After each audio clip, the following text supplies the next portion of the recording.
Hey guys, it's Candace Armstrong, your instructor for this course. This is the third week of class now, but some of you have just joined us as of last week, and that's one reason why I didn't go forward and do another video last week, because I wanted to give everybody a little bit of a chance to catch up. I'm also, I just finished actually recording a 17-minute video for you that went away, and I don't know what happened. So now I'm back doing what I was doing before, and hopefully this video will not go away, because that's very frustrating. So I just want to say that I appreciate those of you that have been participating in the discussion boards. Great job. Many of you, most of you posted for the first week, the first discussion that we had. There's a few of you who have not posted yet for the week 2 discussion that's up, and I'm going to leave that up because I want you to have a chance to do that and get those 10 points. It's important. But going forward, from now on, every Wednesday is your deadline. So just you need to aim to participate in your discussion board by Wednesday. Wednesday night, let's say the end of the day, Wednesday, midnight on Wednesday night. So that's your goal. I'm not saying if you have some kind of issue or whatever, you can let me know and I'll be lenient. I'll let you do it. But that's our goal, because we want everyone to participate so that we can learn from each other, and we can do that within the space of 1 week, which is what is allotted for that assignment. So I want to talk a little bit about a social institution. Your discussion for last week, I think it was really interesting. I think a lot of you guys had some really great insights and ideas about why Lindsey Wilson College is a social institution, and I would agree with that. I think it is. I think that the book was maybe just slightly confusing when they talked about what is a social institution. I think that they provided some good ideas there, but I think that it could be kind of, I think they just kind of threw some ideas out there and left it up to you. But honestly, that's the beauty of sociology and sociological concepts. Often it is what it is. Whatever you think it is, whatever you feel it is, that's pretty much why it's there, and what it is. So hopefully that will begin to make more sense as we go along with this material. So let's talk about what a social institution is. So your book describes it as a narrative, a series of stories that make up a certain group or organization or place. And so I think organization is a good term, because it doesn't actually tie it to a building or a physical, location. I think that was one of the points that many of you made, is that Lindsey Wilson is not just a bunch of buildings. It's about what happens there. That's what Lindsey Wilson is. It's an educational institution. It's a place that does outreach to the community. It's a place that does outreach to students and creates opportunities for students that they may not otherwise have had. It does a lot of outreach in South Central Kentucky and in different ways. So those are all the reasons. Those are all great reasons, and everything that you guys listed, whether it's Lindsey Wilson is a social institution because of its majors, because it's, focused on education. It's not a social institution because of the buildings or because of the professors or the students themselves, because those are things that change. And so what I like to think, I do like the story analogy. I like the fact that he gave us that as a way to understand it and think about it. So a series of stories, it's a narrative about who it is. You and I are made up of a narrative. Our lives are a narrative of all the things we've done, things we've experienced, who our friends are, who our family is, what are we interested in, what are we doing with our life, where are we going, where have we been. Those are all part of who we are, and how other people describe us, how we describe ourselves, and how we're perceived. That's all part of who we are. And can be, and so I think that was one of the points that the author made in the chapter, is that social identity is difficult to change. It's difficult to completely turn around and be something totally different than what you are. It's not impossible, and people do it every day, but it's very, very difficult. And so it would be difficult for an institution like Lindsey Wilson to completely change how it's perceived and what it does. And so I think that's a great way to think about it. Now, if Lindsay Wilson College changed its name, would that change how you feel about it? Would that change the experiences that you've had? Would it change your perception of Lindsay Wilson?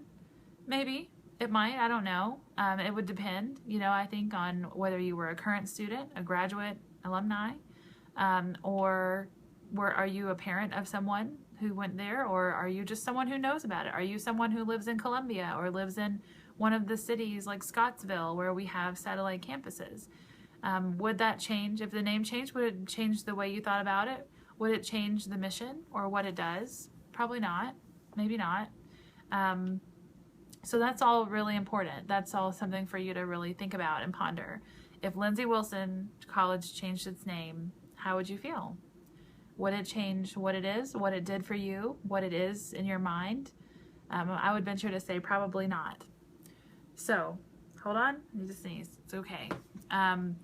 So, that's really interesting. I think you guys really explored that very well in your discussion. I want to also thank those of you who are, not only are you creating your own posts, which is what you're supposed to do, you are replying to others and you're actually keeping that discussion going, and I think that's really important. That's what I'm after. That's what I want. So I think we're doing well for having done 2 weeks, and our third week discussion is maybe going to be a little bit even more exciting than the last 2 weeks were. So I just want to kind of ease right into talking about social identity. I think the social institution concept is great. It makes a lot of sense because of where we are right now and where you are as you're studying sociology. I think it's really important for you to think of your college as a social institution and why it is so. But let's move on to talk about individual social identity. We were talking about how our lives are made up of a narrative. It's a narrative of all the stories that make us who we are. And so think about that, okay? And so we're talking about how difficult it would be for a social institution to change, become something totally different. It would be just as difficult for us to change who we are and be completely different. Because there are so many things that actually are not part of our control. We do control certain things about who we are, but other people's perceptions of us do matter in some sense of the word. They don't have to matter in terms of our self-esteem or what we think about ourselves, but they do impact us, and they do impact how we're known and what people think about us. So the example I want to give you to think about, and I'm assuming that most of you will be familiar with this news story that's been pretty big over the last few months, the story about Bruce Jenner, who is now Caitlyn Jenner. Okay, I think that's a great example of someone who had this very long history of building up his social identity. He was an athlete. He was an Olympic athlete, a star. He was famous for his athletic capabilities, and then he was famous again because of his family and the Kardashians and being on the TV show and all these things. He was very grounded in that identity. People knew him as Bruce Jenner, married to Kris Kardashian, Olympic athlete, father, son, husband, all those things. He had all these many different facets of his life and his identity and who he was.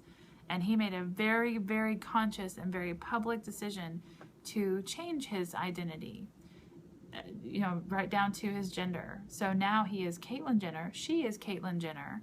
And all of her roles are changing and evolving as we speak. Her transition is not complete. She will be working on this for years. And so I want you guys to think about that, because that's what your next discussion question is about. Bruce Jenner to Caitlyn Jenner. What are the implications? How did his or her social identity change? And how is she going about doing that?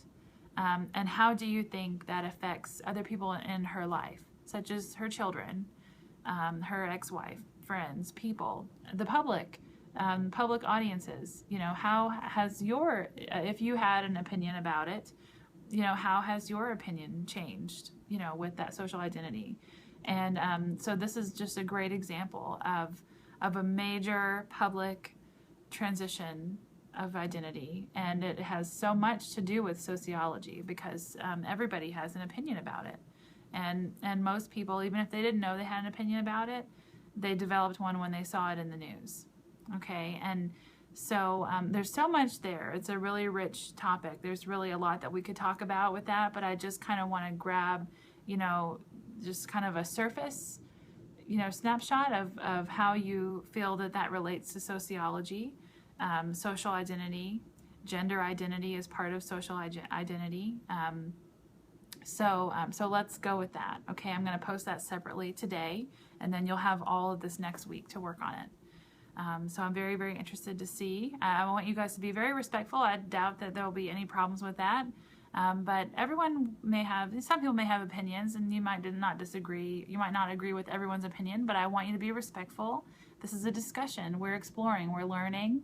We're all learning. I'm learning, and you're learning. You're going to learn from me, I hope, and I'm going to learn from you guys by reading your discussions and reading your essays and reading your exams. So let's get this discussion going. I think it will be a very interesting week.